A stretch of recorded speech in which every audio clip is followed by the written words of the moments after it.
Hello दोस्तों, जय हिंद, वंदे मातरम। मैं विपिन शर्मा।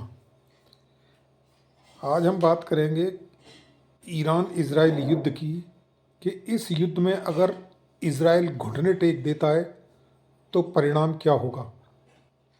क्या होगा अगर मिडिल ईस्ट का सबसे आधुनिक और अजेय माने जाने वाला देश इजराइल घुटने टेक दे। क्या यह केवल एक देश की पराजय होगी या एक वैश्विक सुनामी की शुरुआत जो भारत के दरवाजों तक भी दस्तक दे देगी। आज हम उस सैमसन ऑप्शन का भी बात करेंगे जो दुनिया को राख में बदल सकता है, और उस कट्टरपंथी विचारधारा की जो भारत को अस्थिर करने के सपने देख रही है।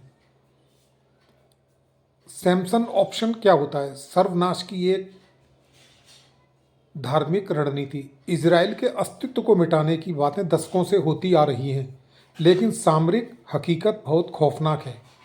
इजराइल के पास सैमसन ऑप्शन बाइबिल के उस योद्धा के नाम पर है जिसने मरने से पहले अपने दुश्मनों के घर की छत गिरा दी थी और खुद तो मरा ही मरा, अपने साथ औरों को भी ले मरा। सामरिक विशेषज्ञों का मानना है कि यदि इजराइल का अस्तित्व खतरे में पड़ा तो उसकी जेरिको 3 मिसाइलें और समुद्र की गहराइयों में उसकी छिपी हुई डेल्फिन पनडुब्बियां तेहरान से लेकर काहिरा तक को परमाणु शमशान बना देंगी। अनुमान लगाया जाता है कि इजराइल के पास 80 से लेकर 200 परमाणु हथियारों का एक जखीरा है। अगर यह युद्ध अंतिम युद्ध बना तो यह जीत या हार का नहीं बल्कि एक सामूहिक सर्वनाश का होगा। अक्सर धार्मिक भावनाओं का चूरन बेचकर समाज के अंदर युद्ध को जायज़ ठहराया जाता है, लेकिन इजराइल की हार का असली मतलब होगा दुनिया भर के कट्टरपंथी संगठनों के लिए एक तरीके की ऑक्सीजन। अगर वहाँ कट्टरपंथियों की जीत होती है तो इसका सीधा असर भारत के स्लीपर सेल्स और रेडिकल ऑर्गेनाइजेशंस पर पड़ेगा। उनके लिए यह एक ब्लूप्रिंट की तरह बन जाएगा कि कैसे मॉडर्न डिप्लोमेसी के भीतर खोखला किया जा सकता है। मैसेज क्लियर होगा, अगर हम इजराइल को मिटा सकते हैं तो भारत को भी डिस्टेबलाइज कर सकते हैं। क्या भारत डिस्टेबलाइज हो पाएगा? मेरा मानना है कि बिल्कुल नहीं। भारत की सर्कमस्टांसेस इजराइल से बिल्कुल अलग हैं। हमारे पास आर्मी ही नहीं बल्कि एक ऐसी मजबूत पॉलिटिकल बिल है। पीएफआई जैसे संगठनों पर प्रतिबंध और डिजिटल प्रोपेगेंडा पर नकेल कसने वाली इंटेलिजेंस एजेंसियां आज पहले से कहीं ज़्यादा एक्टिव हैं।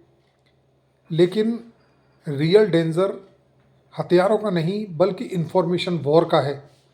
सोशल मीडिया के जरिए सोसाइटी को बांटने की कोशिशें तेज़ होंगी। इसका मुकाबला केवल एकजुट भारतीय पहचान ही कर सकती है।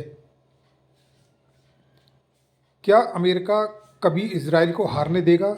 ये प्रश्न हर इंसान के दिमाग में छाया रहता है। इसके पीछे दोस्ती से ज़्यादा अमेरिका के अपने रणनीतिक और इकोनॉमिकल बेनिफिट्स हैं। इजराइल मिडिल ईस्ट में अमेरिका का सबसे भरोसेमंद एक अनसिंकेबल एयरक्राफ्ट कैरियर की तरह है। मोसाद अमेरिका को वो इंफॉर्मेशन प्रोवाइड करती है जो कोई और नहीं दे सकता। इजराइल के पास अमेरिका की सबसे एडवांस मिलिट्री टेक्नोलॉजी है। अमेरिका कभी नहीं चाहेगा कि यह टेक्नोलॉजी ईरान, रूस, चाइना के हाथ लगे। अगर इजराइल डूबता है तो मिडिल ईस्ट में अमेरिका के वर्चस्व का हमेशा के लिए अंत हो जाएगा। इसलिए ज़रूरत पड़ी तो अमेरिका किसी भी कीमत पर पीछे नहीं हटेगा। इजराइल और ईरान की जंग दो देशों की नहीं बल्कि दो अलग अलग सभ्यताओं की जंग है। भारत के लिए यह समय अपनी सिक्योरिटी को और ज़्यादा मजबूत करने और अपनी इंटरनल यूनिटी को स्ट्रॉन्ग करने का है।